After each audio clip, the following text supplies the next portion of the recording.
प्रधानमंत्री नरेंद्र मोदी ने अपने तीसरे कार्यकाल की पहली विदेश यात्रा के लिए इटली को चुना है, जहां दुनिया के विकसित देशों के समूह G7 की बैठक बुलाई गई है। इटली के अपुलिया शहर में हो रही इस बैठक में भारत को आउटरीच देश के तौर पर आमंत्रित किया गया है।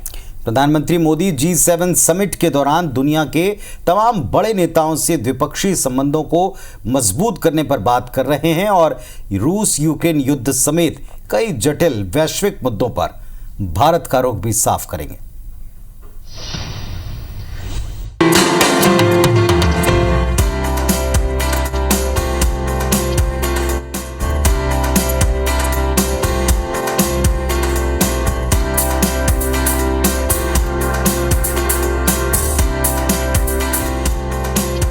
ये झलक है भारत के दुनिया में बढ़ते दबदबे की, जब दुनिया के विकसित और शक्तिशाली देशों के राष्ट्राध्यक्ष इकट्ठा हो रहे हैं। दुनिया के सबसे बड़े लोकतंत्र और सबसे ज्यादा आबादी वाले भारत को कैसे भूल सकते हैं। G7 का सदस्य नहीं होने के बावजूद भारत को इसकी बैठक में हर बार आमंत्रित किया जाता है। G7 की बैठक में अमेरिकी राष्ट्रपति जो बाइडेन से लेकर फ्रांस के राष्ट्रपति इमैनुअल मैक्रों, कनाडा के प्रधानमंत्री जस्टिन ट्रूडो, जापान के प्रधानमंत्री फूमियो किशिदा और ब्रिटेन के प्रधानमंत्री ऋषि सुनक शामिल हो रहे हैं। पीएम मोदी अपने पिछले 2 कार्यकाल के दौरान दुनिया के सभी प्रमुख देशों का दौरा कर चुके हैं। पीएम मोदी जब इन देशों के राष्ट्राध्यक्षों से मिले तो उनके बीच की केमिस्ट्री देखते ही बन रही थी। मोदी ने दौरे के पहले दिन फ्रांस के राष्ट्रपति इमैनुअल मैक्रों, ब्रिटेन के प्रधानमंत्री ऋषि सुनक, यूक्रेन के राष्ट्रपति जेलेंस्की से मुलाकात की और द्विपक्षीय संबंध मजबूत करने के साथ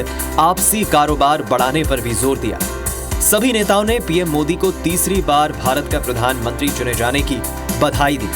वहीं बात अगर G7 शिखर सम्मेलन की एजेंडे की करें तो इटली में 13 से 15 जून तक होने वाले 50वें G7 शिखर सम्मेलन में 2 आउटरीच सत्र होंगे। इसमें आर्टिफिशियल इंटेलिजेंस, जलवायु परिवर्तन और सप्लाई चेन जैसी चुनौतियों के अलावा यूक्रेन और मध्य पूर्व के युद्ध के मुद्दे छाए रहने की संभावना है।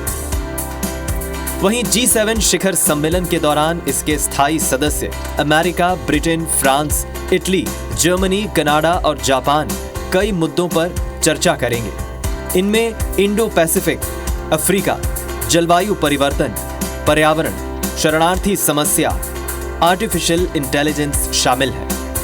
अब आपको बताते हैं कि G7 क्या है और इसकी क्या खास बातें हैं और इसका सदस्य नहीं होने के बावजूद भारत को इसमें हर बार क्यों बुलाया जाता है। क्या है G7? G7 में America, Britain, France, Italy, Germany, Canada और जापान शामिल है। ये दुनिया के लोकतांत्रिक, विकसित और शक्तिशाली राष्ट्रों का समूह है। G7 सदस्य देशों की जीडीपी दुनिया की जीडीपी का 45% और दुनिया की 10% से ज्यादा आबादी का प्रतिनिधित्व करती है। शुरुआत में G7 देशों का फोकस आर्थिक मुद्दों पर था, फिर धीरे धीरे शांति, सुरक्षा, आतंकवाद से जुड़ी चिंता, शिक्षा, स्वास्थ्य, पर्यावरण और जलवायु परिवर्तन जैसी वैश्विक चुनौतियों को भी शामिल किया गया। इसके मेजबान देश को ये अधिकार है कि वो ग्रुप के सदस्य देशों के अलावा भी कुछ और देशों को बुला सके। भारत G7 समूह का हिस्सा नहीं है। इटली के साथ भारत के मजबूत कूटनीतिक संबंधों के चलते पीएम जॉर्जिया मेलोनी ने भारत के पीएम मोदी को आमंत्रित किया है। पीएम मोदी G7 से इतर इटली की प्रधानमंत्री जॉर्जिया मेलोनी के साथ द्विपक्षीय वार्ता भी करेंगे। Election desk, IBC 24।